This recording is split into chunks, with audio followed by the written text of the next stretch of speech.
a estar hablando de raíces hebreas del cristianismo.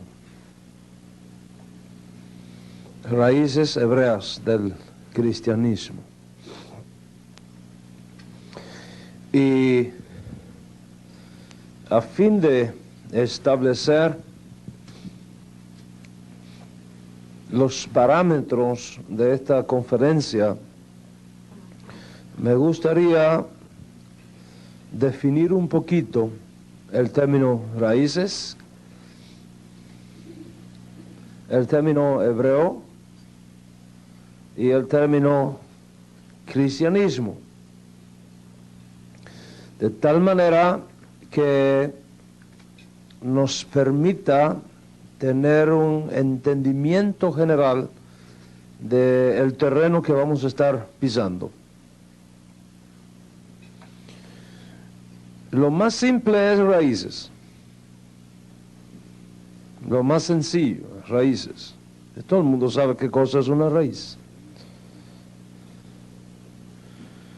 Raíces es lo que no se ve de un árbol, pero lo sostiene. Raíces es lo que muy pocos saben que existe, pero existe. Lo que está debajo de la tierra, escondido, pero que sostiene, alimenta y sustenta al árbol. En sentido metafórico, raíces hebraicas del cristianismo significa la sustancia escritural, teológica, escatológica, que da vida a lo que está arriba. Cuando hablamos de raíces hebraicas, tenemos que definir qué entendemos por hebreo, por hebraico. Uno de los más grandes teólogos del siglo XX, y aunque usted no lo crea, ya hablamos del siglo XX como algo que está detrás de nosotros. Uno de los más grandes teólogos neo-ortodoxos del siglo XX, llamado Karl Barth, en su obra dogmática de la Iglesia, dogmática, dijo unas palabras muy interesantes. Él dijo: la Biblia es un libro judío y nadie que sea al menos espiritualmente un semita puede entenderla. Cuando estamos hablando de raíces hebreas, no estamos hablando del judío, aunque tiene una parte importante en todo esto. Estamos hablando de la Escritura. Estamos hablando de la Biblia como un libro divino, pero dado a los hebreos. Y Pablo escribe en su carta a los romanos, dice: ¿qué ventaja tiene pues el judío? Mucho, de todas maneras. En primer lugar, que se le ha confiado la palabra de Dios.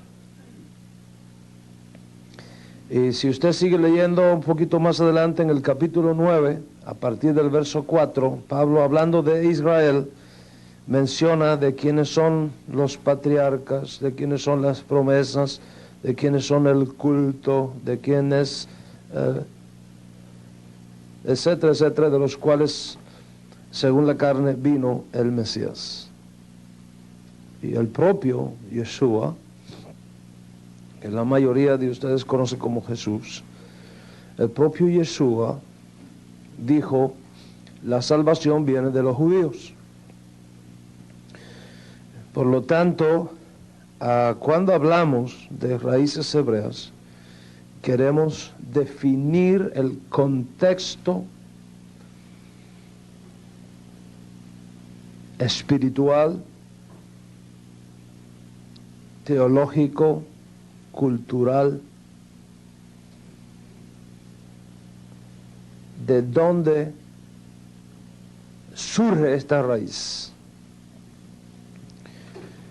Y cristianismo, cuando hablamos de cristianismo, es quizás la parte más difícil de definir. Aunque eventualmente vamos a tocar eso en el transcurso de la conferencia, a manera de arranque, podríamos decir cristianismo como la religión o estilo de vida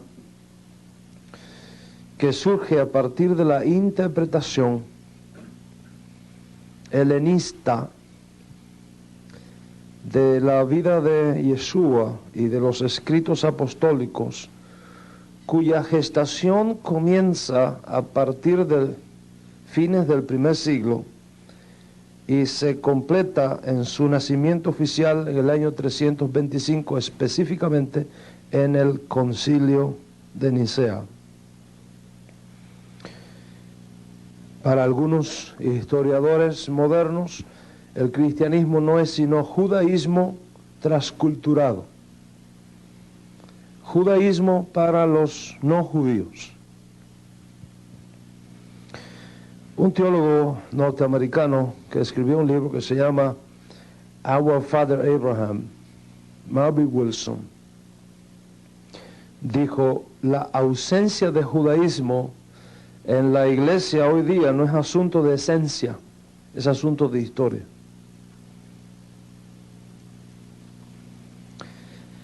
Y si llamamos cristianismo al movimiento gestado alrededor de Yeshua, de Jesús, entre los años 27 hasta la destrucción del segundo templo, en el año 70, si hablamos de cristianismo como una referencia directa a ese movimiento que se dio en Israel en ese periodo de tiempo, estamos en serios problemas históricos, lingüísticos y religiosos.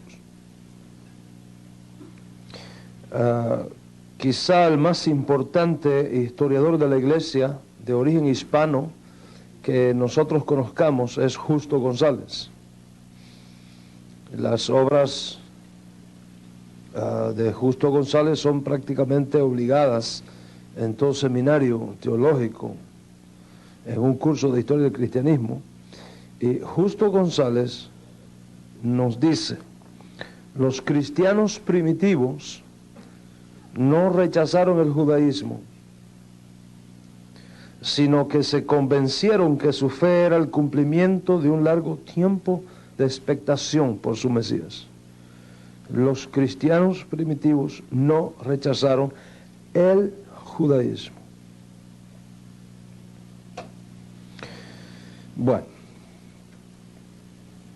es posible que usted no esté de acuerdo conmigo en estas definiciones, pero les propongo que la usemos como punto de partida, sobre la cual edificar esta conferencia de hoy. Raíces hebraicas del cristianismo dentro de los parámetros de lo que hemos hablado.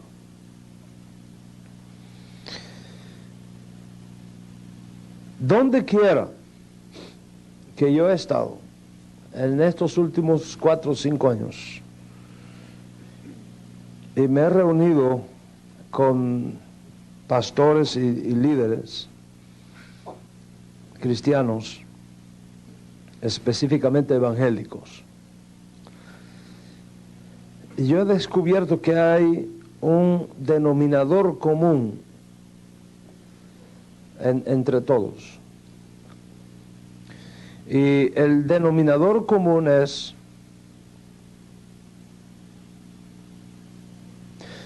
necesitamos un avivamiento. Lo anhelamos. Independientemente de cómo se defina qué es y qué no es avivamiento. anhelamos un avivamiento. Y todo el mundo habla en su propio lenguaje, algunos en el lenguaje bautista, otros en el lenguaje pentecostal, otros en el lenguaje metodista, pero si entendemos los diferentes lenguajes, todo el mundo habla de la importancia que tiene que el Señor nos envíe un avivamiento de gloria, de poder, de santidad, de autoridad. Y aunque aquí y allá se puede mencionar la existencia de manifestaciones de avivamiento,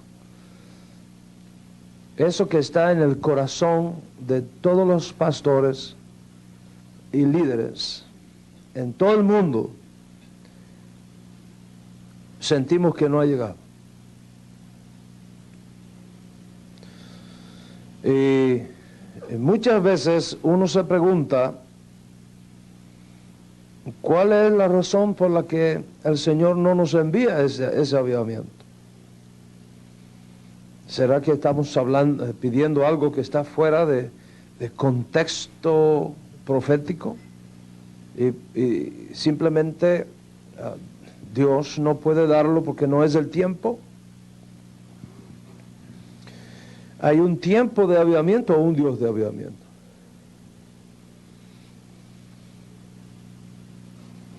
¿Hay un tiempo de milagros o un Dios de milagros?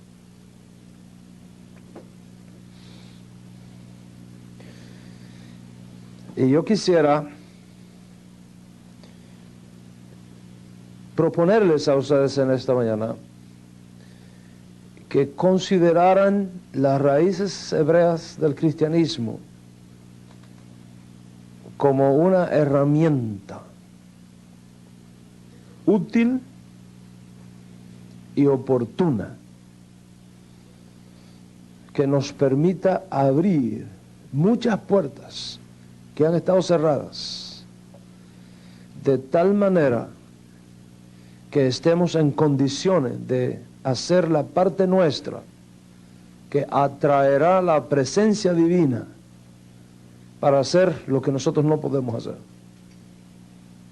En la Escritura, vez tras vez, cuando usted escudriña la Escritura, aprende este principio. Cuando nosotros proveemos el santuario, Él provee la gloria.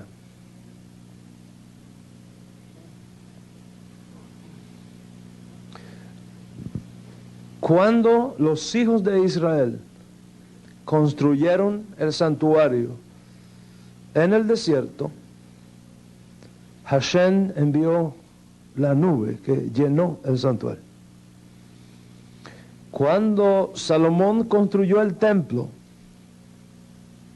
la gloria de Hashem llenó su casa. Y aunque el templo de Jerusalén fue destruido, no fue destruida la gloria que llena el templo. Y esa gloria que llena el templo está esperando para posarse y llenar donde quiera que se levanta el templo, el cual somos cada uno de nosotros.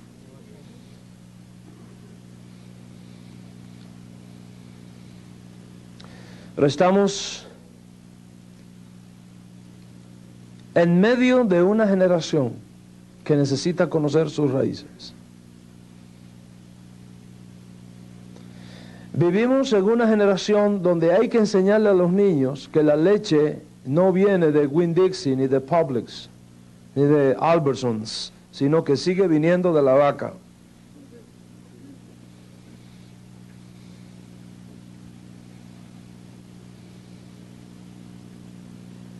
Vivimos en una generación donde hay que decirle al pueblo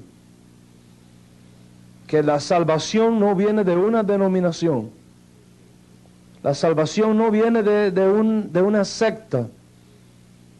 La salvación viene de una persona que es la misma hoy y ayer y por los siglos.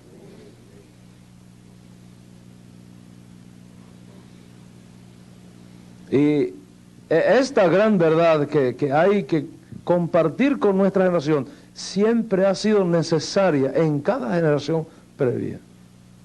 No solamente en el caso del cristianismo, aún dentro del judaísmo. No fue un cristiano el que dijo, paraos en los caminos y preguntad por las sendas antiguas cuál sea el buen camino y andad por él y hallaréis descanso para vuestras almas. Fue un judío. Y no fue dicho en este siglo, fue dicho en el siglo VIII antes del nacimiento de Yeshua.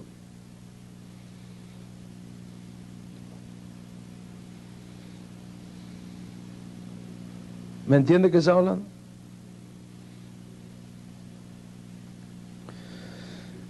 Entonces, cuando hablamos de las raíces hebreas del cristianismo, ¿de qué estamos hablando?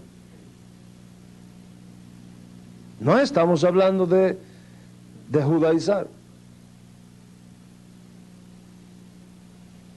ni en el sentido neotestamentario, ni en el sentido católico.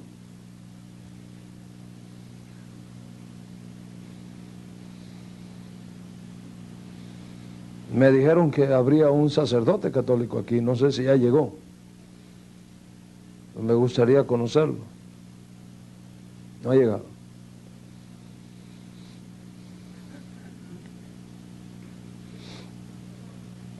Pueden ir pasando, hermano. No se sienta mal por... Llegue y tome su asiento. Aquí hay sillas también, los hermanos que están de pie.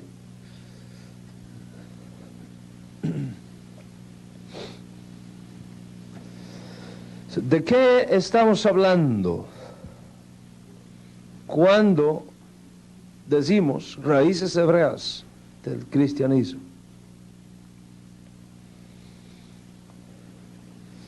Tenemos que entender que al principio el problema que nosotros encontramos en el Nuevo Testamento no es qué vamos a hacer con los judíos que creen. El problema que encontramos en el Nuevo Testamento es qué vamos a hacer con los gentiles que han creído.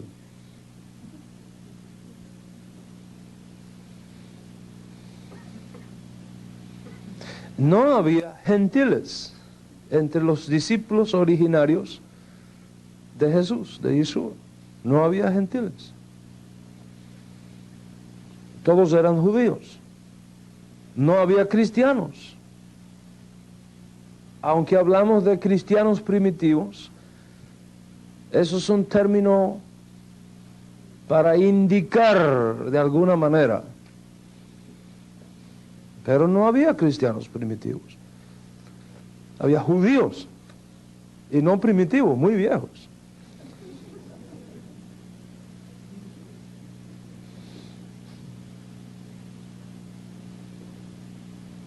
Que un judío crea que otro judío es el Mesías, se entiende. Pero que un no judío le crea a un judío, eso es un milagro.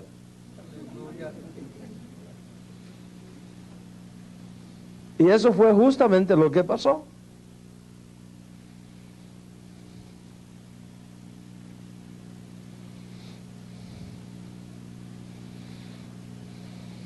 ¿Cuántos de ustedes no recordará o recuerda en los libros de colorear de la escuela dominical la historia de Daniel? El joven Daniel en el foso de los leones, y los leones con la boca tapada. Y para esa época Daniel tenía casi 90 años de edad. Y ninguno lo pinta viejito. Solo pinta un jovencito.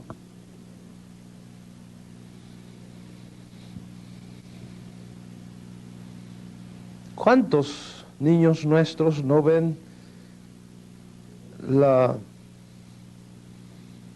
el cuadro de la última cena en una mesa de la altura de estas, con pan inflado por la levadura,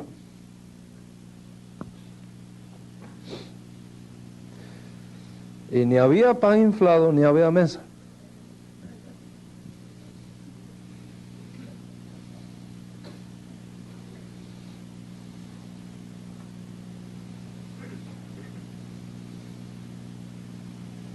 ¿En cuántas escuelas dominicales se enseña por qué fue importante la circuncisión del niño Jesús a los 8 días de nacido? Jamás verá una clase explicando eso. Y mucho menos por qué Joseph y Miriam, José y María, fueron al templo 40 días después para presentarlo al Señor. ¿Qué estaban haciendo allí? La mayoría piensa que lo que estaban haciendo allí es lo que hace un pastor el primer domingo de cada mes cuando presenta a los niños.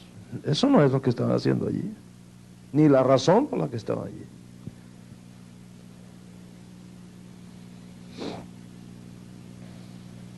Y no faltan los textos de escuela dominical que dicen Jesús era un niño cristiano que iba todos los domingos a la iglesia.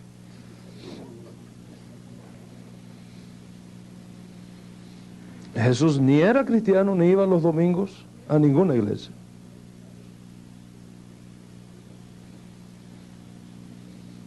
Ni leía el Nuevo Testamento. Porque no había ni iglesia, ni había domingo, ni había Nuevo Testamento. O sea, cuando enseñamos todas estas cosas fuera del contexto hebraico a nuestros niños, los conceptos y las figuras que hemos dado a una generación está absolutamente divorciado de su realidad bíblica. ¿Y de dónde viene ese divorcio? Que aparenta ser simplemente barnizadas de carácter cultural, pero vamos a entrar en ciertas profundidades acá y vamos a descubrir que no son simplemente barnizadas culturales, que es mucho más serio y profundo de lo que habíamos imaginado.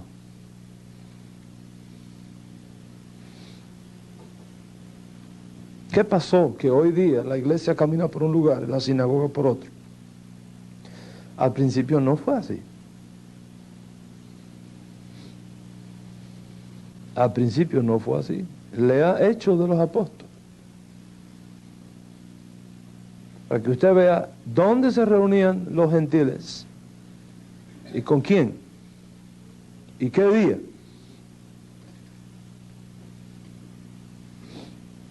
Así, ¿qué pasó? Por eso es que Marvin Wilson dice, la falta de judaísmo en la iglesia hoy no es asunto de esencialidad, es asunto de historia. Pero no me entiendan mal. Yo no estoy aquí para invitarle que usted se haga judío. No. Eso, de hecho, está prohibido.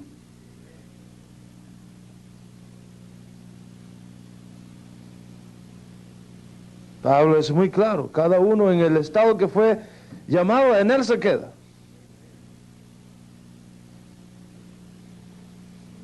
Fue llamado gentil, no se circuncide. La circuncisión nada es. Es una nueva creación en Yeshua HaMashiach. No me entienda mal.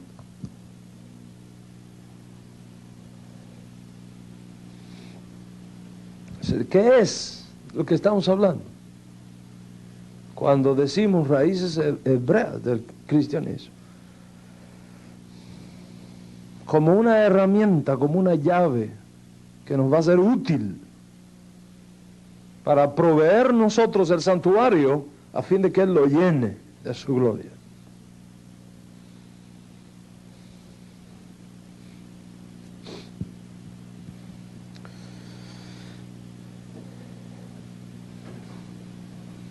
Es importante entender qué fue lo que pasó.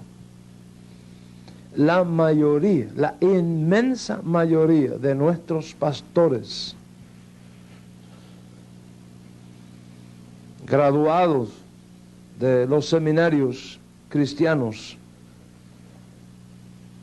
conocen de historia a partir de los padres de la iglesia, pero no han sido enseñados honestamente qué pasó entre el año 70 con la destrucción del templo hasta el año 115. No pasó, no se enseña qué pasó allí. Hay un lago ahí. Hay un lago, una laguna allí.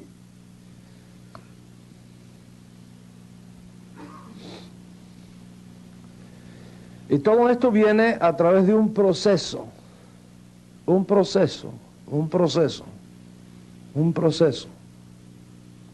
que Pablo va a llamar después en una de sus cartas el misterio de la iniquidad, que ya está en acción desde sus días. Ya está en acción.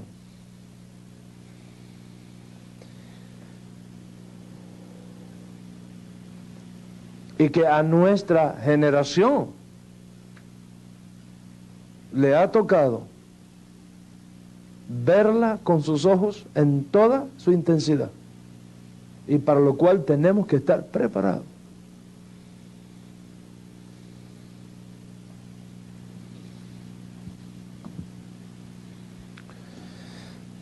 Mira la carta a los romanos.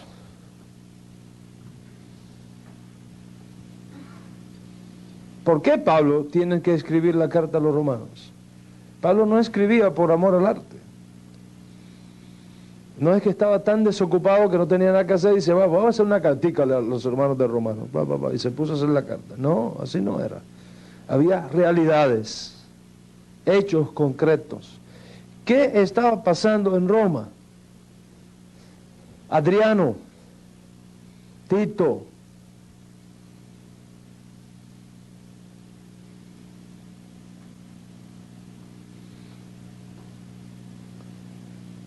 Nerón, Claudio. ¿Qué tienen que ver esos nombres con las raíces hebraicas del cristianismo? Muchísimo, muchísimo. ¿Qué pasó en Roma entre el año 41 y el año 44? La expulsión de los judíos de Roma. Expulsión de los judíos de Roma. Con Claudio. Cuando los judíos de Roma se tienen que ir, ¿quiénes se quedaron al frente de las comunidades mesiánicas, judías mesiánicas? Para darle un nombre, porque ese no era el nombre tampoco, pero para darle un nombre que nos permita identificarla históricamente. ¿Qué pasó? Los creyentes de origen gentil tuvieron que sustituir a los pastores judíos.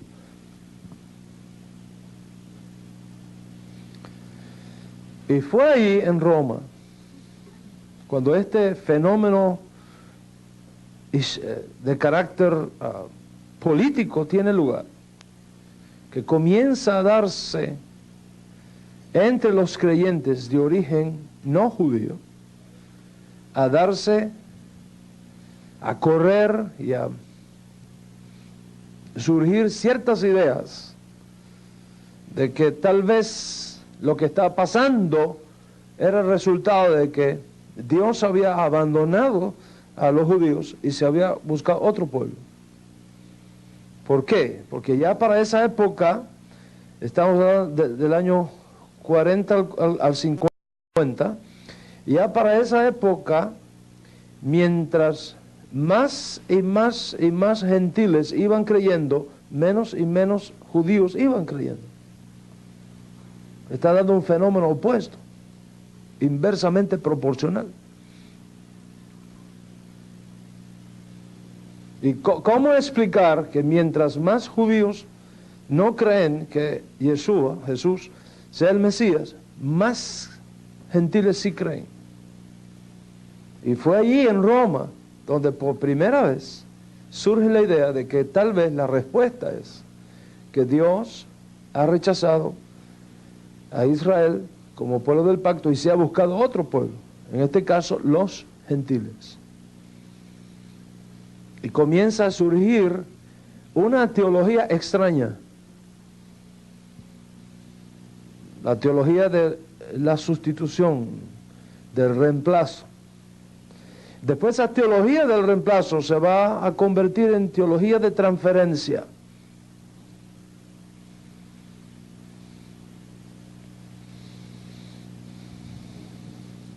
Como vamos a ver,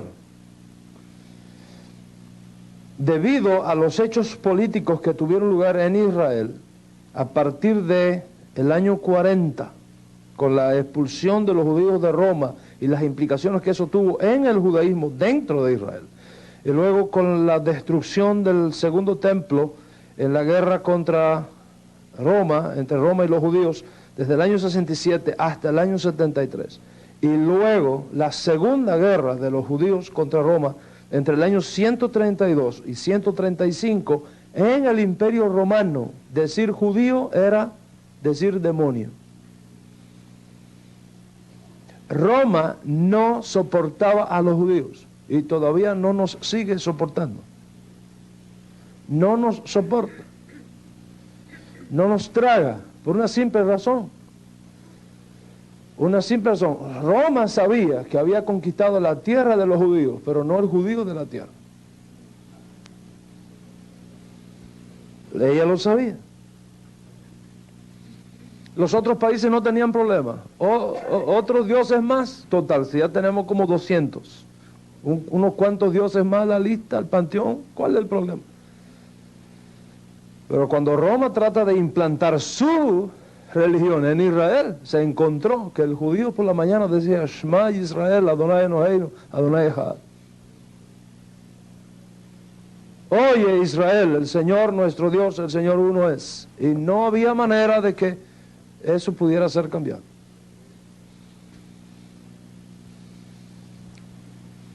O sea, ¿qué hizo Roma? Todo lo que oliera a judío, todo lo que tuviera sabor a judío, todo lo que tuviera relación con el judío, estaba en su lista negra.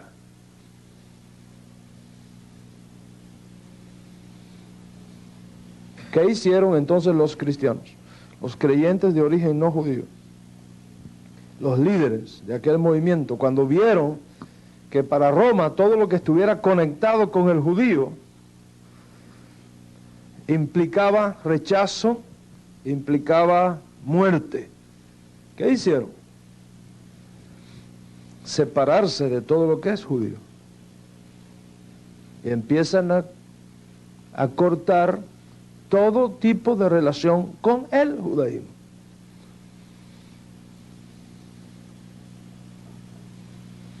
Y la teología de la sustitución se transforma en una teología de la transferencia.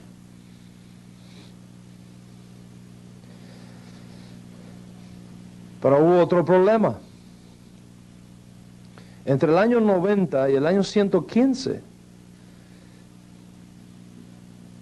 no solamente se estaba persiguiendo a los cristianos porque pensaban que se habían hecho judíos, sino también se estaban persiguiendo a los cristianos por considerarlos una amenaza al Imperio Romano, en el sentido de que estaban tratando de imponer en la población una religión que desde la perspectiva de los sacerdotes y de los intelectuales romanos de aquella generación, incluyendo los gobernantes, por supuesto, y sus asesores políticos, implicaría llevar a Roma a la absorción de una religión de esclavos. Y por lo tanto, se acusaba a los cristianos de ser gente mediocre, gente burra, estúpida. etcétera, etcétera, etcétera. ¿Qué hicieron los líderes cristianos a partir del siglo II, cuando muere el último de los apóstoles? ¿Qué hicieron? Lo que hicieron fue intentar mostrarle al imperio, incluyendo los gobernantes, que el cristianismo no era una religión de esclavos ni de plebeyos, sino una expresión más sofisticada y más avanzada que la religión del imperio.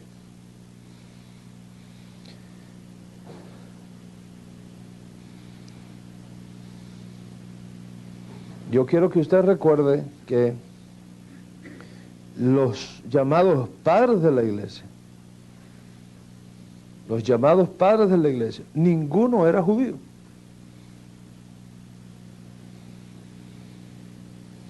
Eran intelectuales de origen egipcio, griego, romano, etcétera, provenientes de las escuelas filosóficas más avanzadas de aquella época. Y ellos toman entonces, para evitar esta acusación de que el cristianismo es una religión inferior a la religión del imperio, que era el paganismo, ellos comienzan a usar el lenguaje de la filosofía como el lenguaje de los creyentes. Y de esta manera se introduce en un proceso que va a tomar varios siglos, se introduce el pensamiento helenista dentro de los cristianos, dentro del cristianismo que se va formando. Pero no se olvide usted que mientras este proceso está teniendo lugar en medio de la comunidad de creyentes de origen no judío, la comunidad judía está avanzando en otro lugar, está caminando en otro lugar. Y esa historia hay que saberla, hay que conocerla.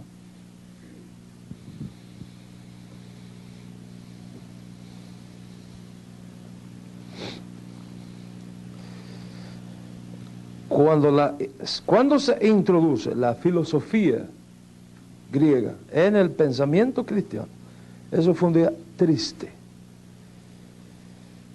para lo que hoy se llama la iglesia cristiana. El dualismo platónico, el neoplatonismo, con todas sus variantes, etcétera, etcétera. Todo eso se introduce dentro de la fe de los creyentes. Por eso es que usted ve que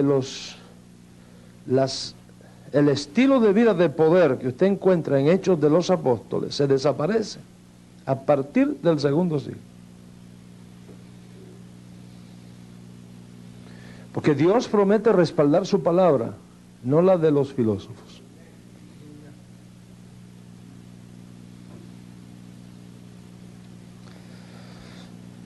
Aquí hay mucho por aprender. El asunto está en que cuando este proceso de transferencia y de sustitución va teniendo lugar, las generaciones que vienen después y que nacen dentro de ese sistema ya, no tienen capacidad, no tienen cómo detectar qué cosa es cristianismo y qué cosa es filosofía. Y la prueba está en que en todo seminario evangélico, juntamente con teología, hay que enseñar un curso que se llama filosofía de la religión. Porque si usted no le enseña filosofía a los estudiantes, no pueden entender a los padres. Porque toda la teología patrística que se estudia como parte de la teología cristiana no es sino filosofía.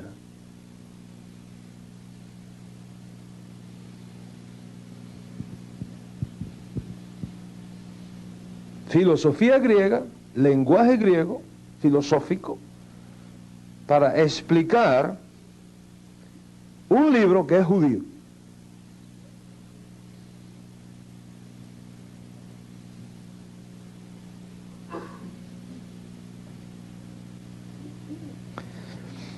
Entonces, los padres de la iglesia eventualmente logran con esto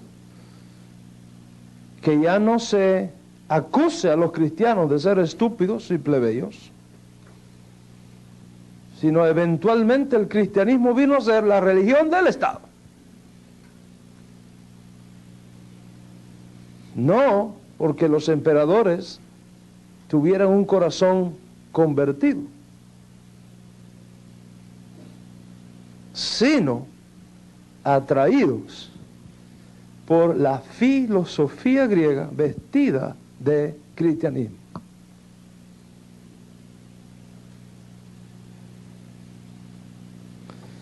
Y en vez de predicar el Evangelio, que es poder de Dios para cambiar las vidas y para cambiar el corazón, los padres de la iglesia optan por la contextualización, tanto teológica como cultural. Y el resultado de eso es que el paganismo se introduce juntamente con el helenismo dentro de la fila de la ahora llamado cristianismo,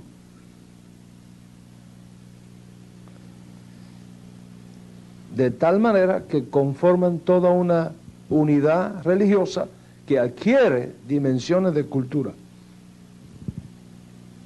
Y esa cultura ha sido vendida al mundo como cristianismo.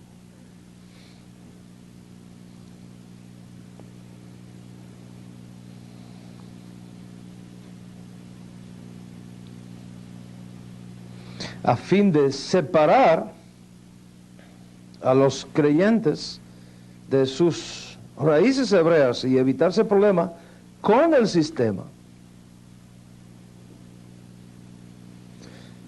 La iglesia comienza a prohibir a los cristianos no solamente relacionarse con judíos, sino practicar nada que tuviera conexión con el judaísmo.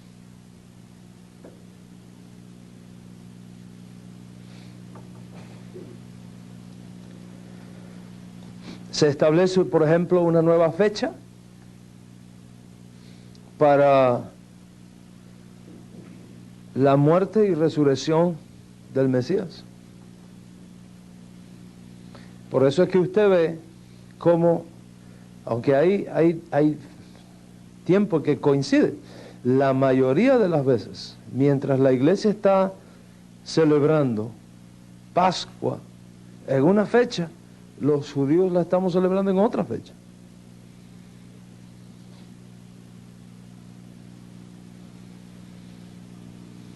¿Y por qué la iglesia celebra Pascua en una fecha y los judíos en otra fecha?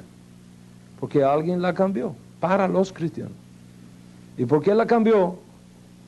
En el lenguaje del Concilio de Nicea, para que los cristianos no tengan nada que ver con esa chusma de judíos. Así fue, con ese lenguaje. Y se va separando a los cristianos cada vez más de sus raíces hebreas y de sus hermanos judíos.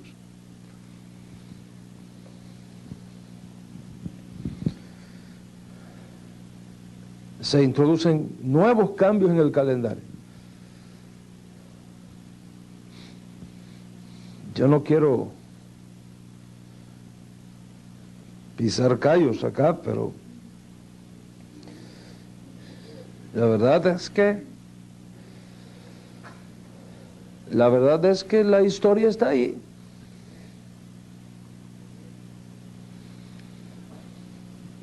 ¿Qué otro cambio hizo la iglesia?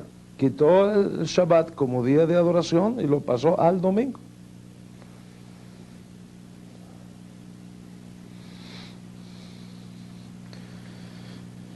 Y los otros días ¿dónde estaba los otros días? Los otros días estaba ¿en dónde estaba? Dios mío. No sé dónde estaba. El caso es que me recogió un taxi y tenía un Sagrado Corazón de Jesús así arribita, como ustedes saben que acostumbran mucho los católicos. Y yo le pregunto al taxista, ¿y quién es ese señor que está ahí? Dice, ese es Jesús. Tenía el rosario allí de los 33 rezos. Y le digo, ¿usted sabe que Jesús era judío? Dice, ¿cómo es eso? Dice, Jesús era judío. ¿Usted no sabía que Jesús era judío? No, no sabía. ¿Y usted no sabe que la mamá de Jesús no se llama María, se llama Miriam? Y que no era católica, que era judía. Dice, no me diga, usted me está mintiendo. Dice, no, Jesús era judío y su mamá también. ¿Y usted sabe qué? Él no oraba con eso que usted tiene ahí, él oraba con otra cosa. Y ahí empezamos a hablar. En el siglo XXI, un católico no sabía todavía que Jesús era judío. Y no me asombraría si aquí alguien recién ahora lo descubrió.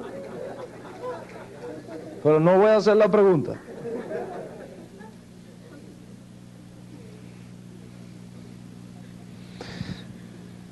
Les voy a leer del manual bautista. ¿Cuántos bautistas hay aquí? ¿Algunos bautistas acá? Levante la mano. No tenga pena, esa es la mejor religión que hay.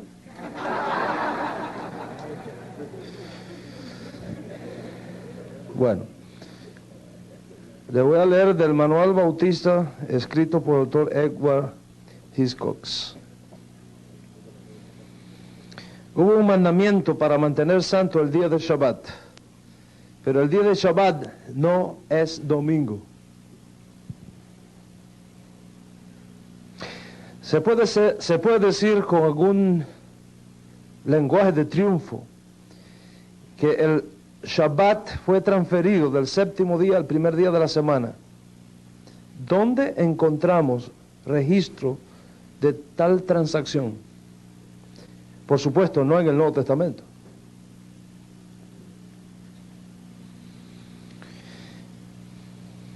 Es bien conocido que el domingo no vino a ser usado en la historia cristiana como un día religioso hasta que lo aprendemos de los orígenes de los padres de la iglesia.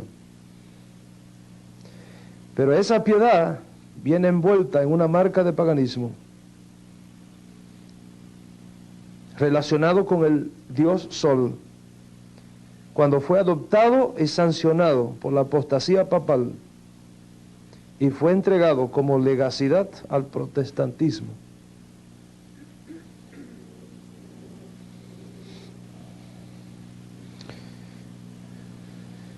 Bueno, pero a lo mejor aquí hay algún católico, no sé si ya habrá llegado. ¿Sí? ¿Católico? Le voy a leer el catecismo católico. En ningún lugar de la Biblia encontramos que Jesús o los apóstoles ordenaron que el sábado fuese cambiado al domingo. Tenemos el mandamiento de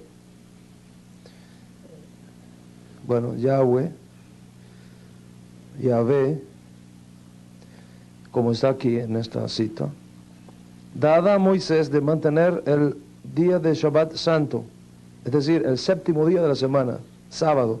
Hoy la mayoría de los cristianos guardan el domingo porque nos ha sido revelado por la Iglesia romana fuera de la Biblia. Pregunta.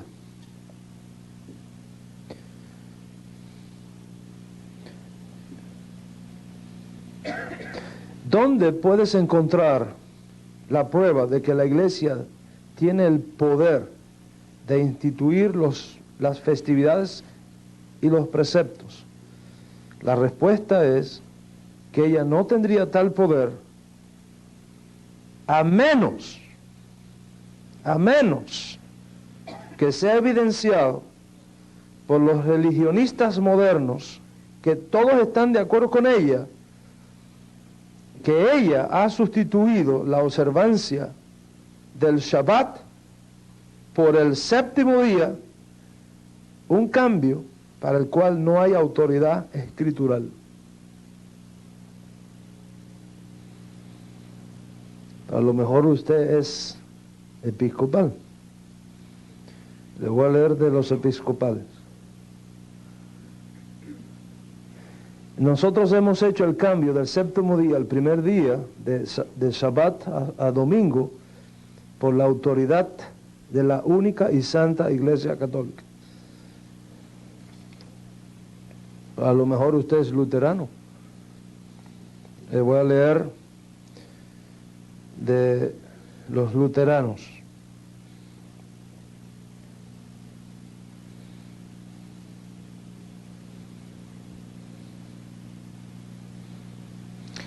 Nosotros hemos presentado cómo gradualmente la impresión de que el Shabbat judío, fade, ¿cómo se dice fade? Se ha opacado, ¿verdad?, de la mente de la iglesia cristiana, y cuán completamente tal pensamiento y observación del primer día ha hecho posesión de la iglesia. Nosotros hemos visto que los cristianos de los primeros 3 siglos nunca confundieron el uno con el otro. La Iglesia Católica se refiere al día de Shabbat como habiendo sido cambiado al día del Señor, contrario al decálogo. No hay ningún ejemplo concerniente a esto en las Escrituras. Esto es de Melanchthon. No sé pronunciar alemán. Melanchthon. Hay un sonido ahí raro ahí. Melanchthon, no sé. ¿Ok? ¿Cuántos evangelistas hay aquí? Sé que uno de los más grandes evangelistas aquí en los Estados Unidos en el siglo XIX fue Moody. Vino a ser el padre del hoy día seminario Moody de Chicago. Le voy a leer algo de Moody, Wade Moody. El Shabbat fue ordenanza en el Edén y ha estado en fuerza, en vigor desde entonces. Este cuarto mandamiento comienza con la palabra recuerda o acuérdate, presentando o demostrando que el Shabbat ya existía cuando se escribieron las tablas del monte Sinaí. ¿Cómo puede el hombre reclamar que uno de los mandamientos ha sido quitado cuando ellos admiten que los otros 9 todavía están en operación? Bueno, y ahí hay más citas, tras citas. Se cambió.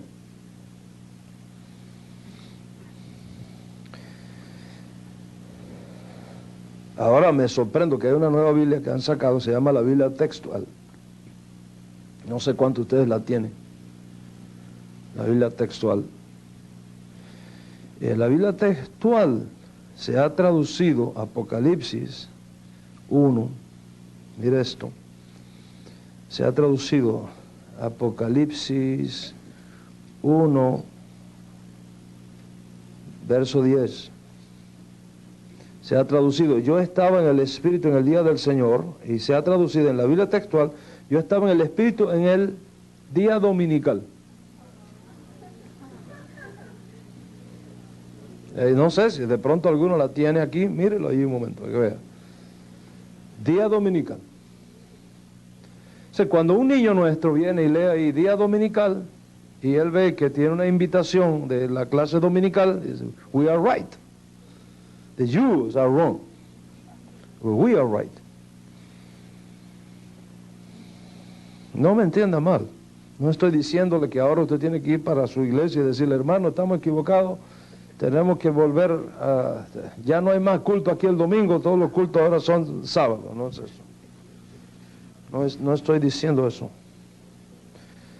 Y usted puede con toda libertad seguir con sus cultos el domingo en la mañana. Ese no es el punto. Espero que usted no me vaya a entender mal. El punto es que aquí estamos entre líderes. Hombres que tienen la responsabilidad de trazar la escritura al pueblo.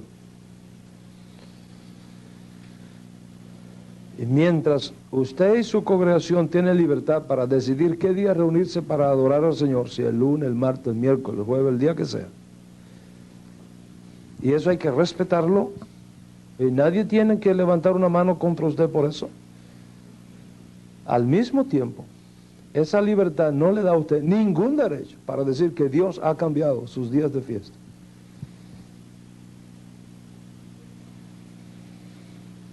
Que es otra cosa, diferente. Usted puede decir, nosotros nos reunimos el domingo porque es el día feriado del pueblo y es más fácil para ellos venir el domingo que no tienen que trabajar. Pero no diga al pueblo que Dios cambió eso, porque está diciendo una mentira.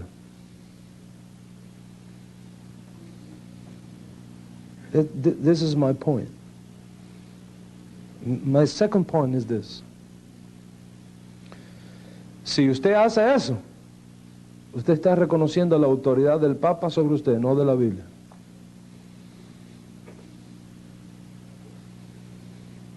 Y yo creo que ya ha llegado un tiempo para que ese señor de Roma no siga dominando el púlpito evangélico. Llegó un tiempo donde hay que cortar el cordón umbilical con Roma.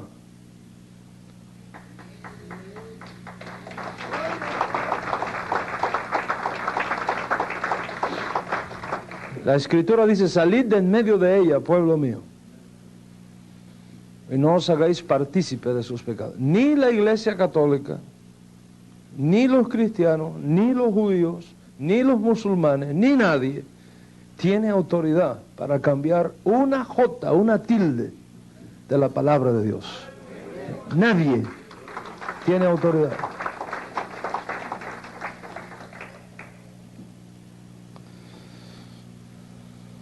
Entonces, se cambia la fecha de la Pascua y se saca a los cristianos de su conexión con los judíos.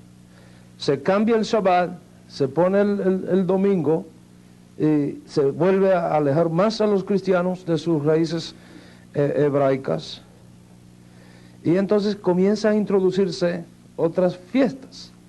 ¿Por qué? Porque al momento que usted rechaza la cultura bíblica, que no es de los judíos ni de los israelitas, sino de Hashem. Al momento que usted saca todo eso, de allí, usted se crea en un vacío cultural. Y ese vacío cultural tiene que ser llenado. Empieza a ser llenado.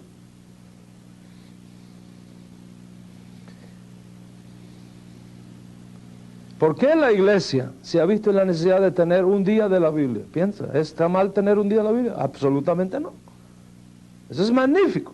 ¿Por qué la iglesia tiene un día de la Biblia y los judíos no? Primero, ¿quién le dijo a usted que los judíos no? Shavuot. Pentecostés es el día de la Biblia. El día cuando Hashem entregó la Torah a Moisés en Sinaí. Es el día de la Biblia. ¿Por qué los cristianos tienen que poner la fecha del día de la Biblia en otro, la fiesta del día de la Biblia en otro momento? Porque fueron sacados de sus raíces hebreas. Y creo que hay aquí algunos hermanos pentecostales. Hay pentecostales aquí. No sé, esa es la mejor religión que hay.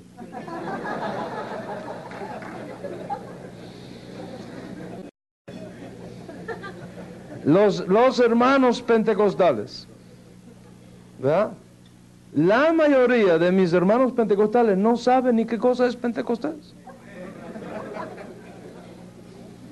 Y piensa que eso fue algo que apareció por primera vez en Hechos 2. Una vez se me acercó un pastor pentecostal y me dijo, yo quiero hacer una pregunta, Rabí.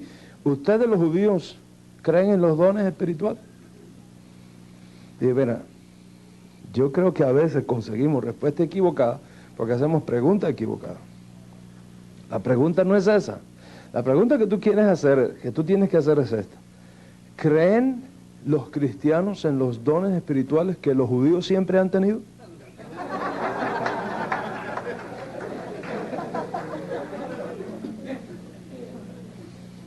Mire que preguntarle a un judío que si cree en el don de la profecía, cuando los profetas que ellos predican todos son judíos. Cristianos leen Efesios y hablan de los 5 ministerios de la iglesia, como algo que se aprendió ayer. Lo que Pablo está diciendo ahí es que esos ministerios, que siempre han estado en operación en Israel, ahora son también dados a los creyentes de origen gentil.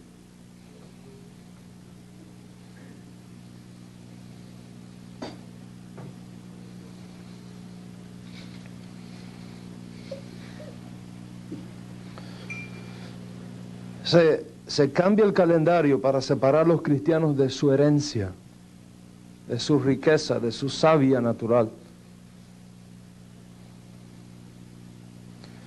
Comienzan a introducirse nuevas fiestas.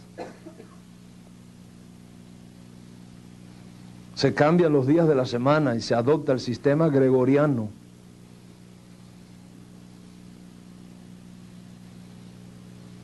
Domingo, lunes, martes, miércoles, jueves, todos son dioses romanos.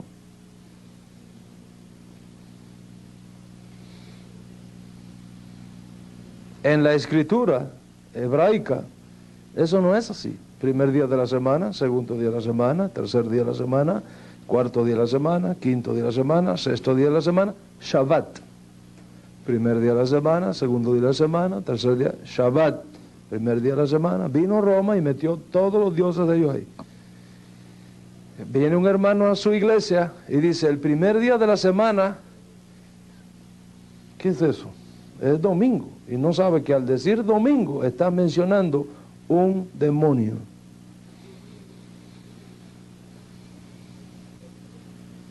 Pero nos hemos acostumbrado tanto al legado de Roma que nos parece que es sagrado.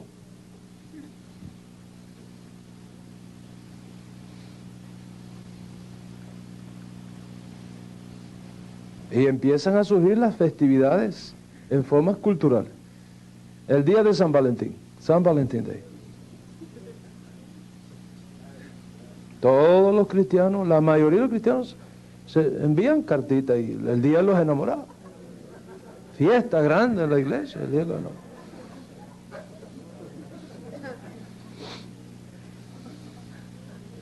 ¿Quién se atreve a tocar eso? ¿Cuál es la diferencia entre eso y grandes Diana de los Efesios? ¿Cuál es la diferencia? Porque de esto obtenemos nuestro beneficio. Y estos hombres, ¿de qué acusaron a Pablo? Los gentiles, ¿de qué acusaron a Pablo? Le hace hecho a los apóstoles. Usted ve de qué acusaron los gentiles, no los judíos, los gentiles. Porque los judíos también lo acusaron.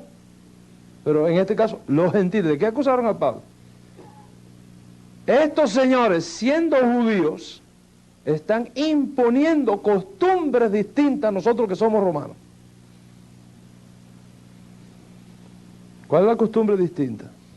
Y ahí es donde viene el gran problema.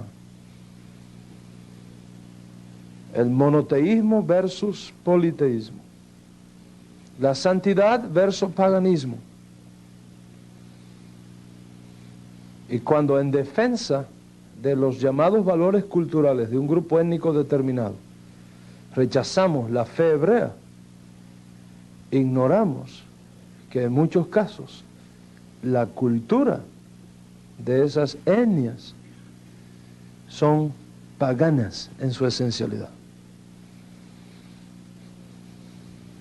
Y cuando el mensaje de la Escritura toca esos elementos culturales que tienen origen pagano, ahí es donde vienen los grandes desafíos, los grandes debates. Y no me entienda mal, en toda cultura hay cosas lindas que no tenemos por qué dejar. Los mexicanos son únicos haciendo tortillas. No, eso es... Si algo se va a comer en el reino de los cielos son tortillas mexicanas.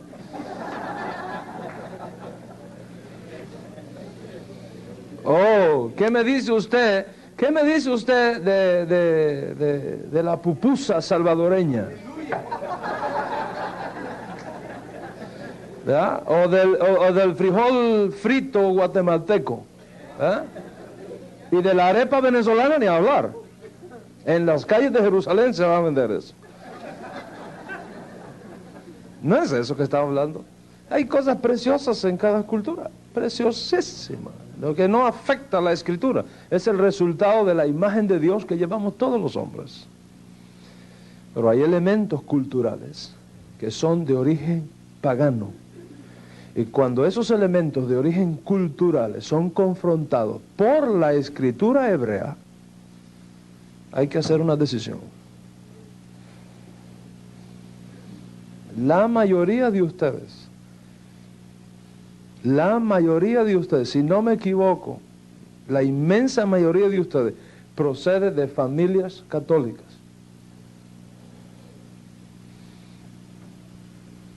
De familias católicas. ¿Qué pasó cuando llegó el Evangelio a su casa? Y su abuelita, o su abuelito, o su papá, o usted, se dio cuenta de que la adoración a la Virgen era un pecado. Y usted renuncia a esa cultura católica relacionada con la Virgen María y todo lo que se desprende de ahí. Usted renunció a eso, sacó eso de su vida, lo sacó de su vida. Pero eso dejó un vacío cultural. ¿Cómo usted llena eso ahora ahí? Y cuando todo el mundo en su ciudad se va a hacer la procesión de la Virgen de Guadalupe allá en México, usted se queda en casa. Usted no participa de eso. ¿Por qué usted no participa de eso? ¿Porque usted dejó de ser mexicano? No, porque entendió que ese elemento de la cultura mexicana va en contra de la escritura.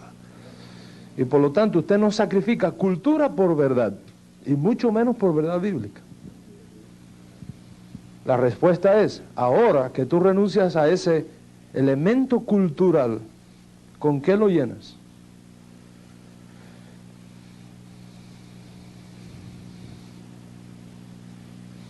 ¿Qué hizo la iglesia? Empieza a introducir estos elementos culturales de origen pagano. Y de ahí viene San Valentín, el Día de los Enamorados. ¿Qué hizo la iglesia con Valentín? Que fue un mártir cristiano. Lo canonizó. Como sigue haciendo ahora el señor de allá. Que sigue canonizando. Claro, eso conviene, porque déjeme decirle, cada santo canonizado son $20,000 al año que tiene que pagar ese país al Vaticano. Por el santo eso. ¿Qué le parece? Money.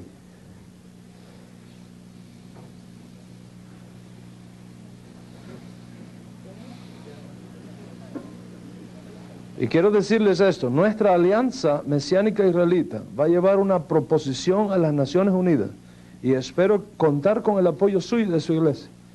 Una proposición a las Naciones Unidas que el Vaticano le sea quitado el estatus de Estado. ¿Por qué? Porque cuando el Señor ese viene acá, como es un Estado, hay que darle los honores de un jefe de Estado. Con los taxis suyos.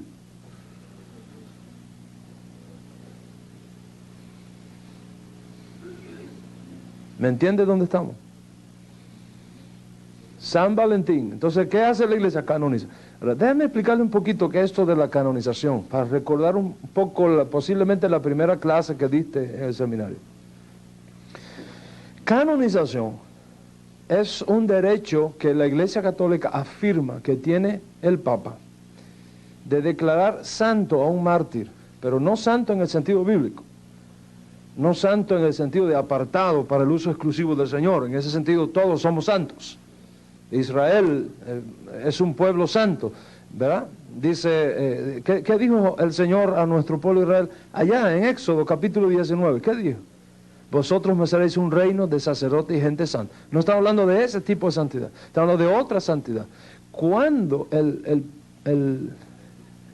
obispo de Roma, que es al mismo tiempo el jefe de la Iglesia Católica, que se considera el vicario de Cristo en la tierra, canoniza a un mártir, eleva a ese mártir a un nivel de santidad comparable al del propio Cristo, y por lo tanto capaz de recibir las oraciones de sus devotos, y este santo intercede por él y le responde sus plegarias. Eso es lo que está detrás del concepto de canonización. Lo estoy diciendo de una manera que hasta un niño que esté aquí pueda entender. Eso es canonización. ¿Cómo sabemos que la Iglesia Católica ha canonizado a un mártir? Cuando le antepone San al nombre del mártir. Cada vez que usted ve San Agustín, ya usted sabe que fue canonizado. San Agustín, San Valentín, San Pablo, San Judas, San Mateo, San Lucas, San Juan, etcétera, etcétera, etcétera. Mi querido pastor, cuando usted el domingo a la mañana abre su Biblia y le dice a sus hermanos, abramos la escritura en San Juan capítulo 3, ¿sabe lo que usted está diciendo?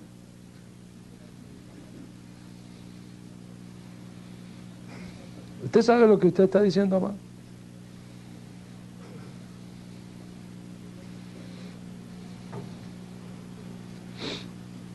Sin saberlo, en su ignorancia. Usted está diciendo que usted acepta que el Papa tiene autoridad para canonizar. Y usted está diciendo que ese apóstol Juan es un mediador entre Dios y los hombres. Cuando usted sabe que eso es imposible, porque la Escritura dice, hay un solo Dios y un solo mediador entre Dios y los hombres, Jesucristo hombre. Pero aún usted sabiendo que la Escritura dice que hay un solo Dios y un solo mediador entre Dios y los hombres, Jesucristo hombre, usted sigue diciendo en su iglesia, abramos la Escritura en San Juan, en San Lucas o en San Pablo, la carta de San Pablo a los romanos. ¿Por qué? Porque hemos sido víctimas de esa tradición. Usted es víctima también de esa tradición. ¿A usted no le nota extraño que nunca en la Iglesia Católica se dice San Moisés, San David, San Ezequiel? ¿No se ha preguntado por qué no hay un San Sansón?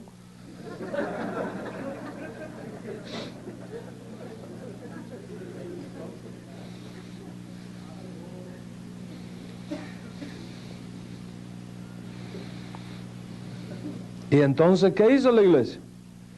Estableció que cuando un niño nace hay que mirar el santoral y ponerle nombre de acuerdo con el santo que nació ese día. ¿Correcto? En la tradición católica. Si es hembra y ese día que nació coincide que nació Santa Mercedita, pues un nombre de la niña tiene que ser Mercedita. O si ese día nació la Guadalupe, pues un nombre de la niña tiene que ser la Guadalupe. Y si ese día nació San José, pues el niño, uno de los nombres debe ser, si no José, el primero, el segundo, pero ahí debe estar conectado con uno de los santos. ¿Por qué? Porque ese es su santo de su devoción. Y entonces esa persona tiene que hacerle la velita y ese es su santo de su devoción. O sea, viene el cumpleaños del niño y hay que hacerle el santo. ¿Qué cosa es eso? Fíjese bien. El santo. Vamos a celebrarle el santo, no el cumpleaños, el muerto. Lo que se celebra en la Iglesia Católica no es el cumpleaños del niño, es el cumpleaños del santo del niño.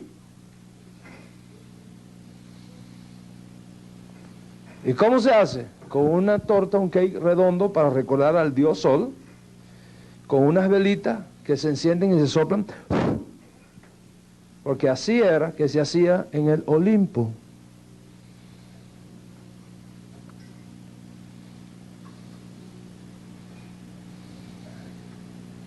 Se supone que cuando haga un demonio que se llama genio, en la mitología griega, le concede al niño, por medio de su santo, el deseo de su corazón, y ahí vienen los regalos. La Biblia dice, no invocarás al espíritu de uno que ha muerto. Todos esos cumpleaños, con esa tortica roja, redonda, con esas velitas, no son sino la invocación del espíritu del santo al cual el nombre del niño está ligado en la cultura católica. No se sienta mal si ayer fue el cumpleaños de su nieto y usted justo acaba de hacer eso ayer.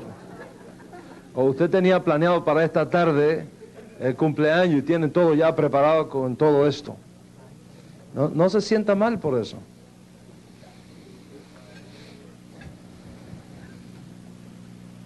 ¿Qué significa? Usted, Rabí, ¿qué es lo que usted está diciendo? ¿Que ahora no podemos celebrar el cumpleaños? No estoy diciendo eso.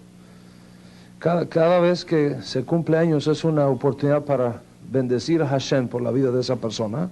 Y no hay ninguna razón para evitar que eso se haga. ¿Verdad? No hay ninguna razón para que eso se haga. ¿Verdad? Casi no puedo leer, pero si es lo mismo de aquí, ya lo leí.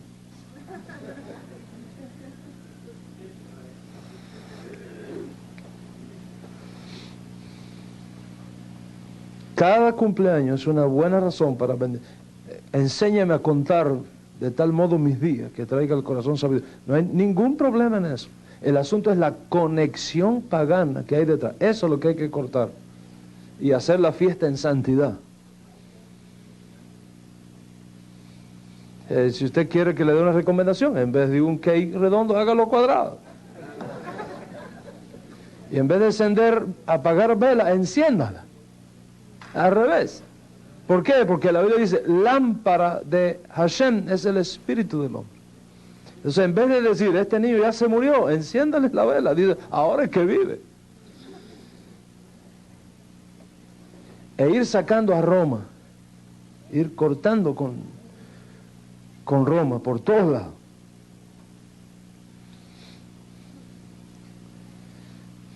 Y del 31 de diciembre ni hablar.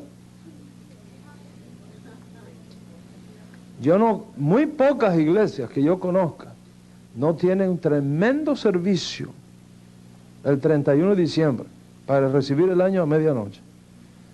¿Correcto? That's right, that's true. Ahora yo quiero hacer esta pregunta. ¿Por qué tú haces eso? ¿Quién te enseñó a hacerlo y cuál es la razón que hay detrás?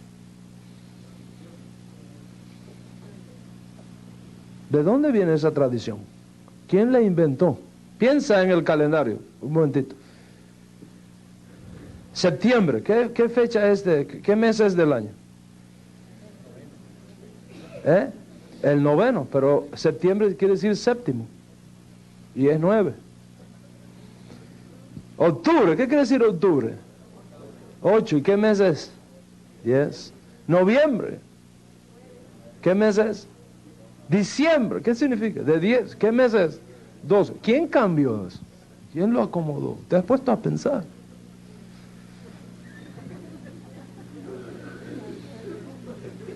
El 31 de diciembre, recibir el 1 de enero. ¿Qué cosa es enero? January, Janus, el dios de las dos caras de los romanos. ¿Cómo lo recibían el año nuevo? Con orgías sexuales en sus templos. Y tú sin saberlo, mandas a hacer un culto a las 12 de la noche para perpetuar esa tradición que viene de la Roma pagana. Ahora, ¿por qué ofenderte si te invito a celebrar el año nuevo según la Escritura? Que es el día primero del Aviv. Ahora, yo digo eso por ahí y me tiran tomates. Pero digo, 31 de diciembre me tiran flores. El uno, el de las flores, no sabe que está invocando demonios.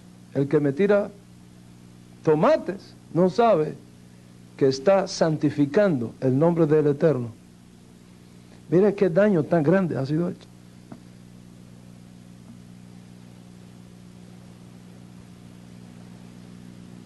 ¿Por qué? Porque se sacó a los cristianos de sus raíces. Se les sacó de sus raíces. Se les movió de sus raíces hebreas. Y se enseñó a los cristianos que todo el que santificara algo que los judíos santificaran, eso era judaizar.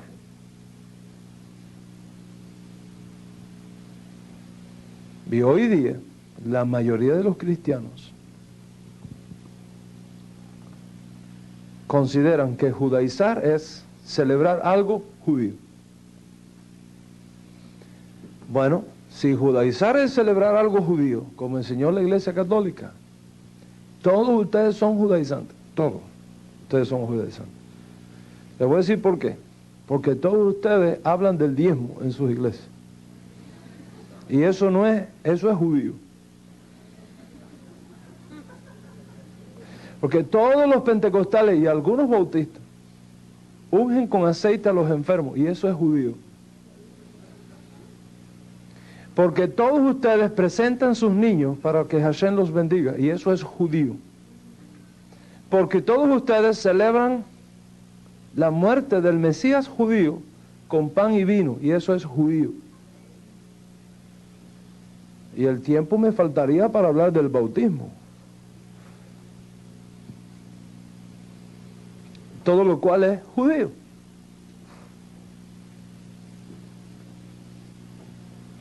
Entonces, si judaizar es celebrar algo judío, todo el mundo está judaizando. Eso no es judaizar. Eso no tiene nada que ver. Esa es la manera como la Iglesia Católica usó el lenguaje del temor, del miedo y de la mentira para sacar a sus hermanos, a los cristianos, de sus raíces hebraicas. ¿Cuál es la importancia que esto tiene?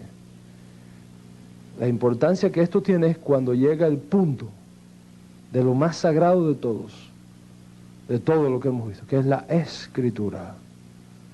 Y eso es justamente lo que les voy a mostrar cuando regresemos del receso. Las personas hoy día piensan que la esencia del cristianismo descansa en las enseñanzas de Jesús, pero eso no es cierto. El cristianismo no descansa en las enseñanzas de Jesús, sino en la persona de Jesús.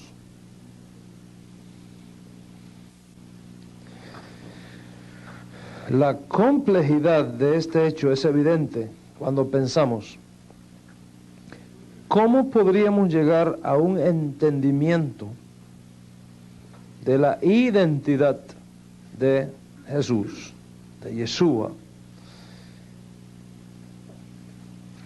sin conocer ni interpretar sus propias palabras que constituyen la esencia de su revelación?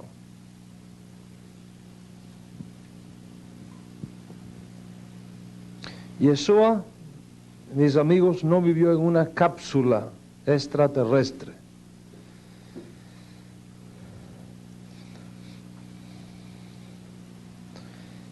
Vivió en un contexto histórico específico.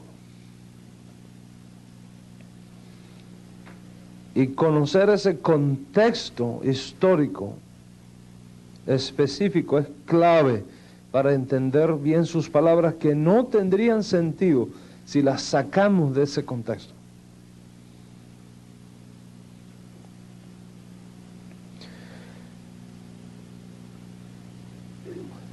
Por otro lado, no debemos nunca olvidar que la cultura europea de donde surgen los padres de la Iglesia no tenían su raíz en Israel, sino en Egipto, en Babilonia, en Grecia, en Roma.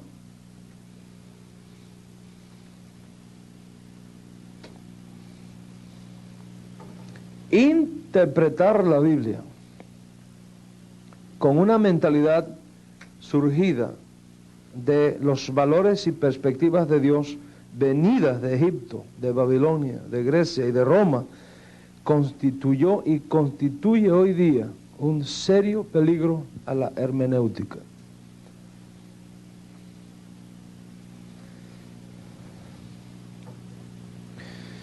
Y hay una serie de barreras que separan al cristianismo, como fue definido al principio de la conferencia, de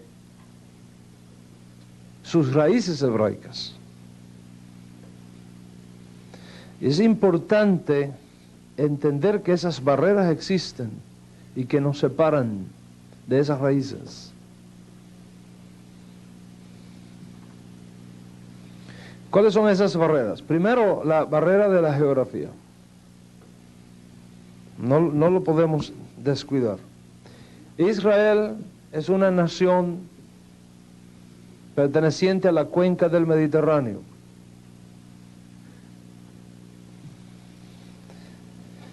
Decir ciertas cosas en Israel tiene sentido dentro de Israel. Al sacarla fuera de ese contexto, si no se explica apropiadamente, puede perder el sentido.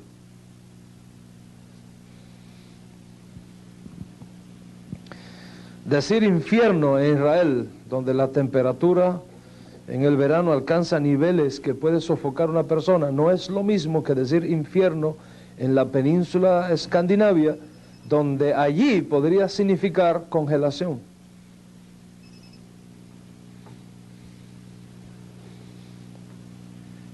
Cuando nuestro Señor dijo, rogad que vuestra salida, vuestra huida, no sea ni en invierno ni en días de Shabbat, no solamente estamos en presencia de una realidad religiosa, Shabbat, sino también geográfica, invierno en Israel, no en el Caribe.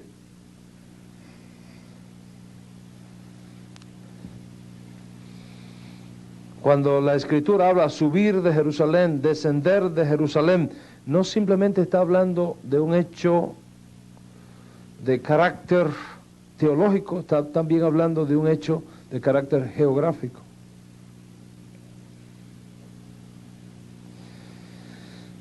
Por eso es que todo el que va a Israel, cuando regresa, una semana en Israel equivale a 2 años de estudio de geografía bíblica en cualquier seminario.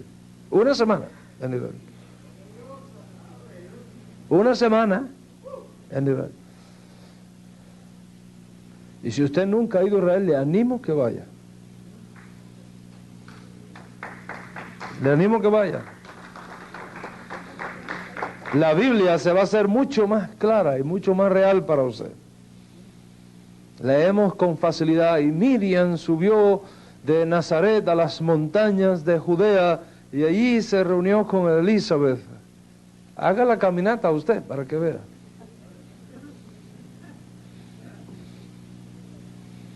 Pareciera que fue de una casa a la otra, ¿no? Fueron días de camino. La barrera del lenguaje. Todo el que ha viajado de un país a otro sabe la frustración que resulta cuando usted oye cosas que no entiende y dice cosas que no entienden. Aún dentro de la misma cultura hispana, ciertas palabras en un país significan una cosa muy diferente en otro país. Y aún dentro de un mismo país, hay regiones que una palabra no significa lo mismo que en otra, dentro de un mismo, y eso es que hablamos el mismo lenguaje, castellano todos. Pero si yo le digo a usted, por ejemplo, en venezolano, Oye, chamo, dile a tu papá que no sea tan pichirri y que deje ir a los pavos a la casa.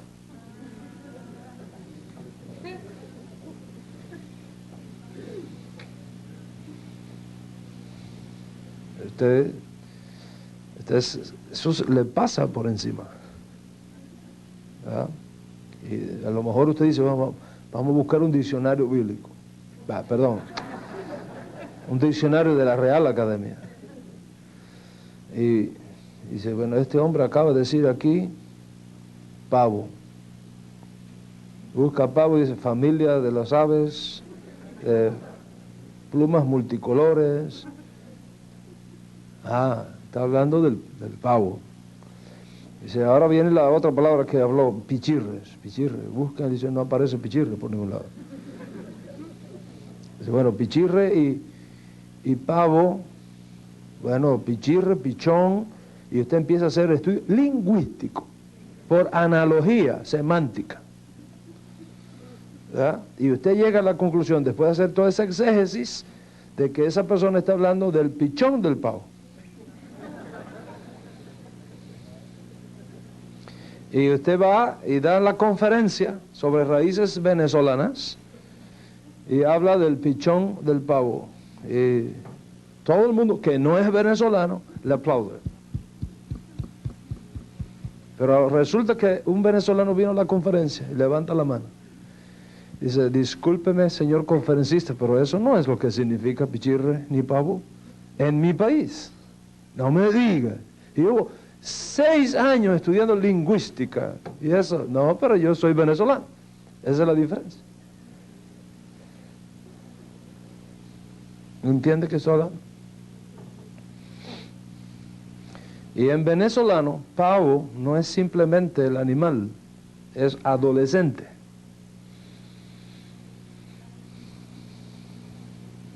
Es un adolescente. Pichirre es una persona avara. ¿Cómo se dice? Tacaña. Codo. Esa frase lo que quiere decir es, dile a tu papá que te dé, mira, money, plata, porque hay una fiesta en la casa de los muchachos. Eso que está diciendo. Pero como usted no conoce la cultura de donde procede ese lenguaje, la interpreta fuera de contexto. Y aunque lo que tú estás diciendo es correcto, no lo es con respecto del contexto.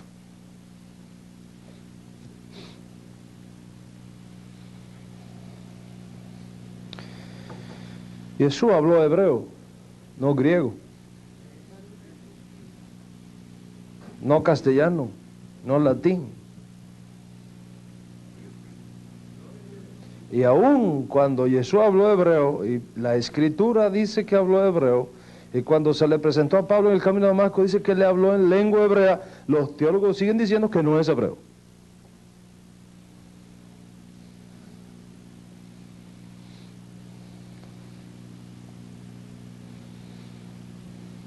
¿Cuál es la importancia que tiene? Si Jesús hubiera hablado castellano, habría que enseñar castellano. Pero habló hebreo, entonces hay que enseñar hebreo. ¿Cómo es posible que una persona que sea llamada para trazar la escritura no sepa leer ni Génesis 1:1 en hebreo?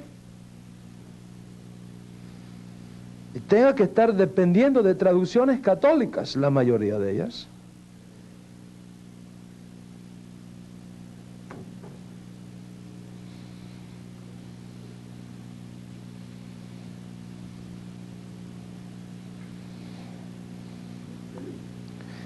¿Cuál es la importancia? Que el hebreo está lleno de figuras, de expresiones que tienen sentido solamente dentro de la cultura hebrea.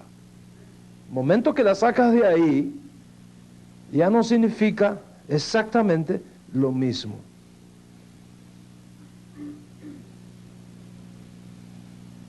Si tú dices aquí en Estados Unidos, I am mad about my flat, todo el mundo te entiende lo que quiere decir. Estás bravísimo porque se te explotó la llanta de un carro, el neumático, ¿cómo se llama? El caucho, la llanta, la goma. Pero si tú dices eso mismo en Inglaterra, significa que tú estás feliz porque te acabas de comprar un apartamento.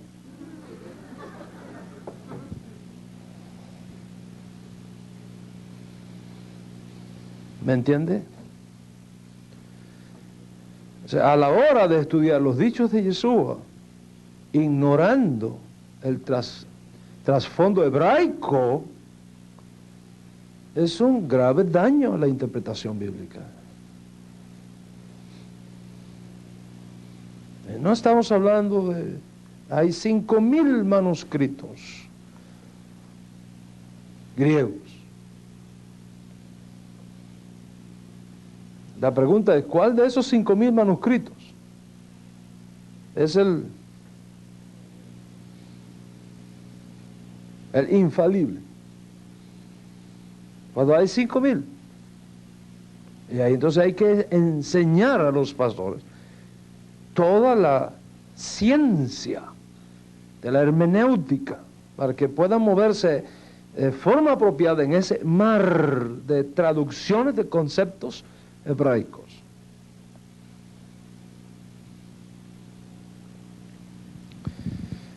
El tiempo es otra barrera.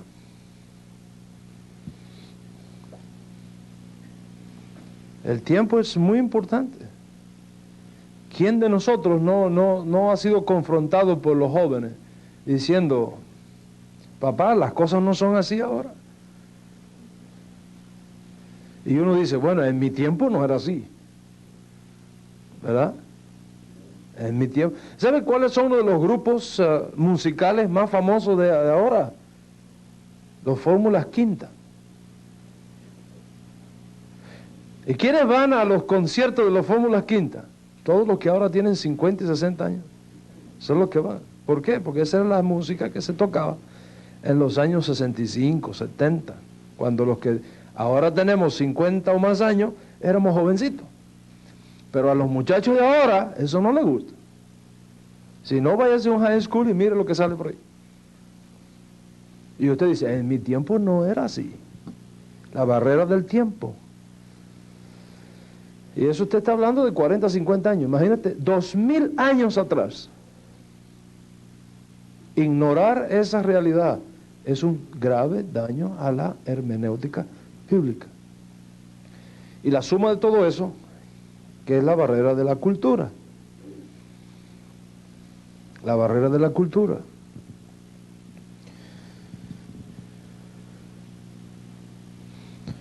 Hay una quinta barrera, que es la que quiero hacer énfasis para concluir hoy.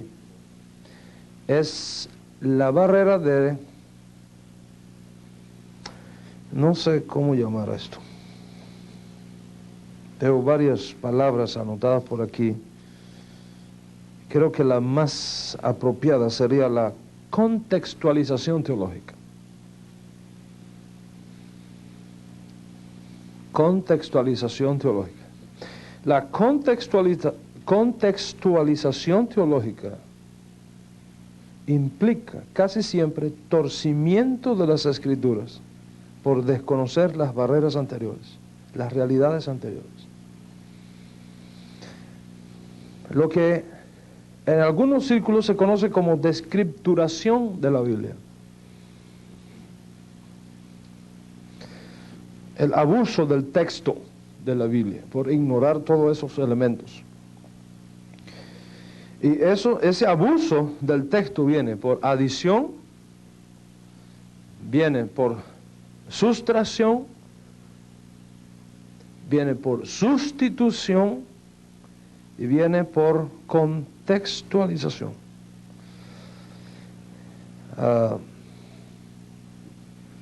Y es aquí la parte más difícil, la parte más seria de todo lo que hemos hablado hasta este momento. Y uno tiene que, y por eso es que esta reunión es solamente con pastores y líderes connotados. Cuando usted va a hablar de esto en su iglesia, usted tiene que tener mucho cuidado cómo lo habla. Porque si usted no habla esto correctamente, los creyentes pueden perder su confianza en las Escrituras. Eso es muy serio. El abuso que ha hecho la Iglesia Católica de la Escritura es horroroso. horroroso. Bendito sea Hashem, que las sociedades bíblicas cada vez están más conscientes de eso y cada vez nos están proveyendo un mejor texto. Pero son trabajos largos, difíciles, que implica años y gastos enormes.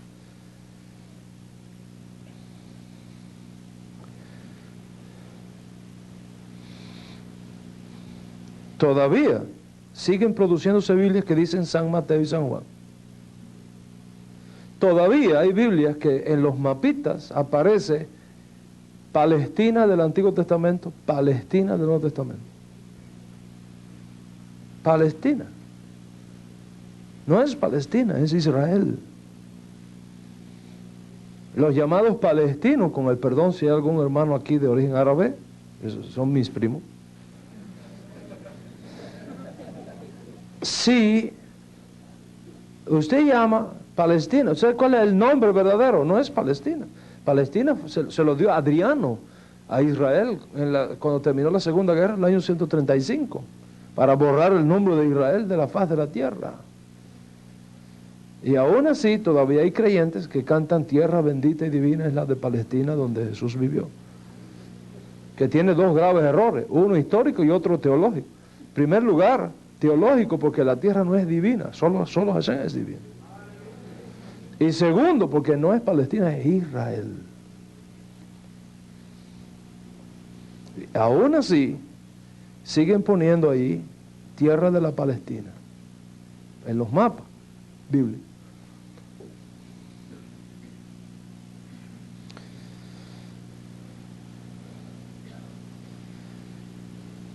Les voy a dar algunos ejemplos de cómo por ignorar el trasfondo hebraico se cometen errores. Por ejemplo, en Mateo, capítulo 1, en la genealogía que aparece allí, que usted dice, esa genealogía que como que pesada, es fundamental esa genealogía. Fundamental esa genealogía.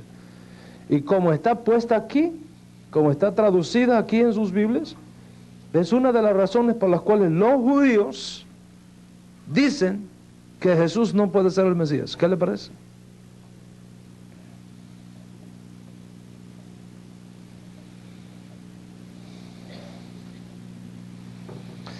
No puedo entrar en los detalles, pero solamente el verso 17. De manera que todas las generaciones desde Abraham hasta David son 14, de David a Babilonia 14, desde la deportación a Babilonia hasta Cristo, en esta versión 14. O sea, 14, 14, 14. Cuando usted las cuenta, verá que en el tercer grupo de 14 hay 13. Falta una generación. ¿Dónde está? En los manuscritos griegos no está, pero en el texto hebreo están las 14. ¿Por qué las sociedades bíblicas no consultan el texto hebreo, sino siempre hacen las traducciones a partir del griego? Si hubiesen hecho la traducción a partir del texto hebreo, eso estaría correcto. Hay que regresar a esas raíces hebreas.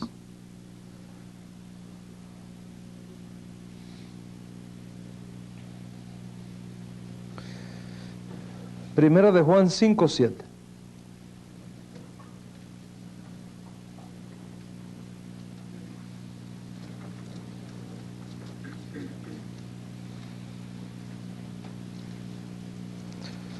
Tres son los que dan testimonio en el cielo: el Padre, el Verbo y el Espíritu Santo. Y estos tres son uno. No sé qué versión usted tendrá, pero déjeme decirle algo. En los manuscritos más antiguos, mientras más antiguos son los manuscritos, menos aparece ese texto. ¿Qué le dice eso?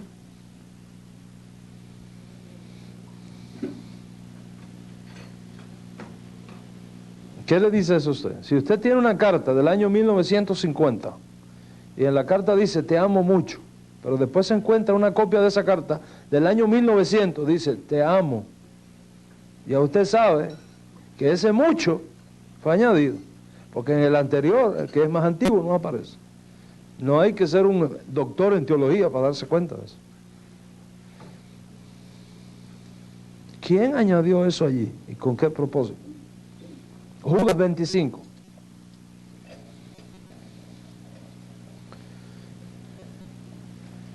Son casos de omisión. Al único y sabio Dios, nuestro Salvador, sea gloria y majestad, imperio y potencia, ahora y por todos los siglos, amén. Ni siquiera en el texto griego aparece así. Ahí le cortaron un pedazo. Muchos de ustedes tienen acceso al griego. Mire el griego de ese texto para que usted vea el pedazo que le cortaron.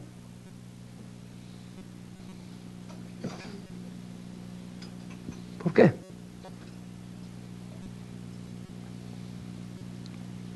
Lucas 2:33. ¿Quiere ir ahí un momento?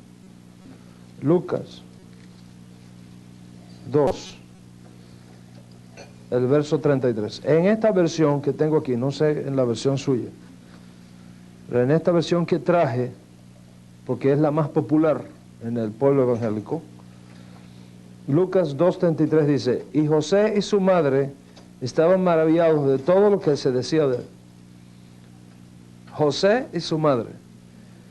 Y José, eso no aparece en los manuscritos antiguos. Aparece otra palabra. ¿Por qué esa otra palabra no se tradujo? Y se cortó y se sustituyó por y José. ¿Por qué?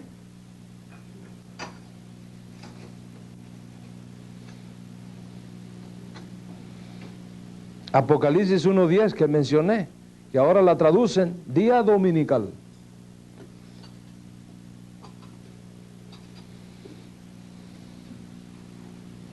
Romanos 11:17 dice: y tú fuiste cortado del que esos olivos silvestres y fuiste injertado en lugar de ellas. En el texto griego no dice en lugar de ellas, dice entre ellas. ¿Por qué se tradujo en lugar de?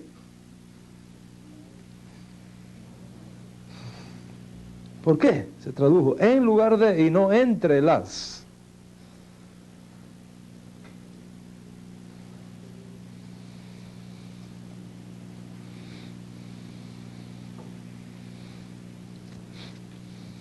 Colosenses 2. ¿Quiere ir allí un momento? Colosenses 2.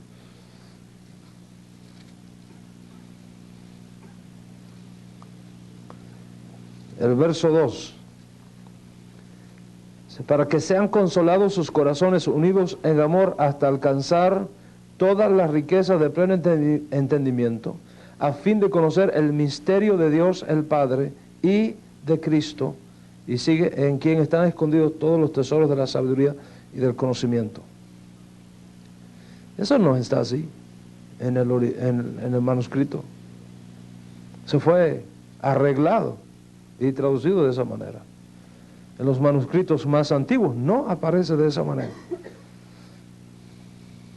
El texto más antiguo dice: a fin de conocer el misterio de Dios, Mashiach, en el cual están escondidos todos los secretos de la sabiduría y del conocimiento. ¿Quién añadió y del Padre? Eso no aparece. ¿Cuál es el propósito?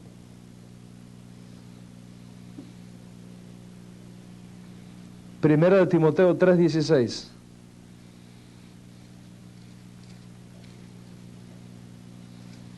En esta versión, no sé, posiblemente usted tenga una diferente, a lo mejor ni siquiera vino con una Biblia porque esto fue un desayuno, no. Me dijeron que anunciaron que no les van a cobrar nada, así que no ofrenda ni nada de eso después. Que a veces dan desayuno gratis, pues la ofrenda es más grande que el costo del desayuno. No ofrenda, nada. No hemos venido aquí con eso. Si usted quiere dar una ofrenda voluntaria, la da, ¿eh? No estamos... No estamos... E indiscutiblemente, Grande es el misterio de la piedad. Dios fue manifestado en carne, justificado en el Espíritu, visto de los ángeles, predicado a los gentiles, creído en el mundo, recibido arriba en gloria. En los manuscritos más antiguos no aparece así. Lo que fue manifestado en carne fue otra cosa. Y no le voy a decir qué es para que usted se sienta ahí obligado a averiguar. Eso está hecho de esa manera, pero no es como está.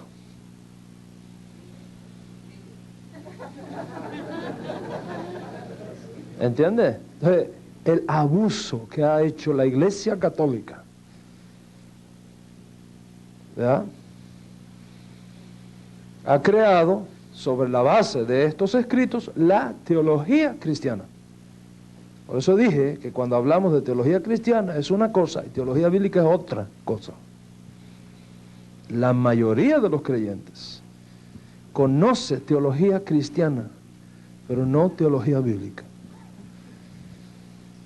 Cuando hablamos de raíces hebreas del cristianismo, queremos decir volverle a poner a la iglesia sus raíces bíblicas, no judías, bíblica. En otras palabras, volver al cristianismo primitivo, no al cristianismo que surge después. No importa el costo que se tenga que pagar.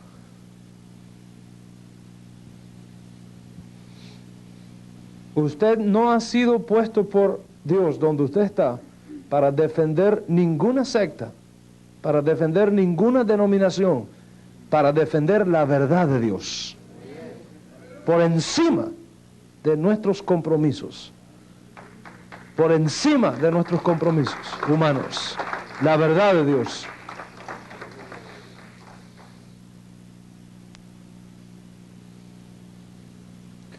Esto es importantísimo. Solamente cuando somos reconectados con esas raíces, vamos a tener acceso a su rica savia. Y vamos a estar en condiciones de trazar bien la Escritura. ¿Cuál es la importancia de eso? La importancia de esto es que la fe es de la misma calidad que la palabra que la produce. La fe viene por el oír, y el oír por la palabra. Si lo que usted predica viene de una palabra que está torcida, fuera de su contexto, la fe que produce esa palabra será de su misma sustancia.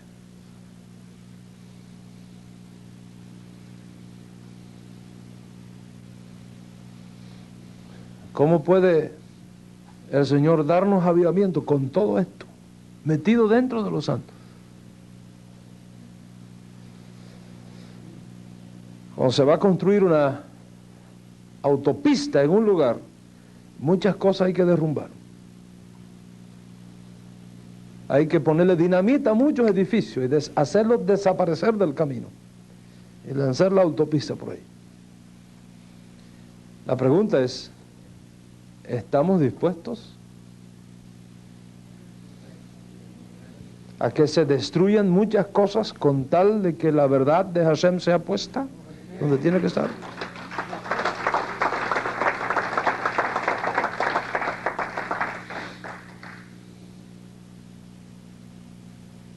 Solamente cuando seamos traídos de vuelta a esas raíces, la Escritura va a tomar una riqueza extraordinaria. Y no me entienda mal.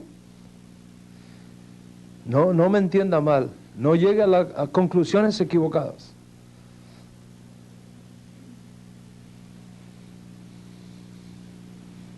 Una vez había un médico que tenía un amigo, que eran estudiantes, compañeros de la universidad, y ese nunca terminó su carrera, porque era adicto al alcohol. El otro se hizo médico, y su amigo nunca pudo llegar, por el alcohol. Y no sabía cómo ayudar a su amigo a salir de aquel problema. Hasta que un día se le ocurrió una idea y le dijo, oye, quiero que vayas a mi consultorio. Y el hombre fue y se sentó delante. Y el médico, su amigo, tenía preparado aquí unas cosas que le iba a enseñar. Él sacó y puso 2 copas vacías. Dice, ¿qué ves? Dice, 2 copas. ¿Tienen algo adentro? No, no tienen nada. Abrió una gaveta y sacó un papel que tenía ahí con unas lombrices de tierra. Y puso una lombriz aquí y otra lombriz acá, en la copa. Dice, ¿qué ves? Dice, 2 lombrices. Muy bien. Le tomó un pomo de agua y le echó a una copa. Dice, ¿qué ves? Dice, fue una lombriz nadando en agua. Él sacó una botella de whisky y le echó en la otra copa. Dice, ¿qué ves? Dice, fue una lombriz nadando en whisky. Dice, sigue mirando. Y a los minutos, la lombriz que estaba nadando en whisky estaba en el fondo, estaba ahogada, asfixiada. Y dice, ¿y ahora qué has aprendido? ¿Entiendes la idea que tenía el médico, verdad? Dice, he aprendido que no tengo ni una lombriz.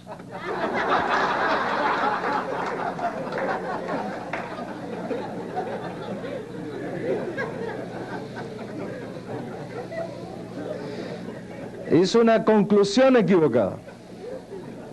La conclusión equivocada no era esa. La conclusión correcta, ¿cuál era? Admitir, I'm wrong.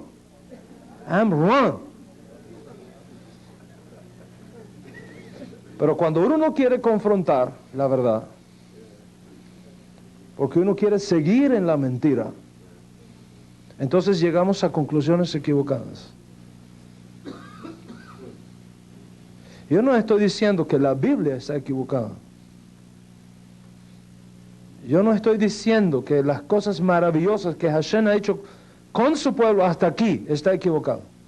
Lo que estoy diciendo es que si aún con todos los errores que el enemigo ha introducido, Él nos ha bendecido hasta aquí, ¿cuánto más no nos va a bendecir? ¿Cuánto más no va a mostrar su gloria y su poder?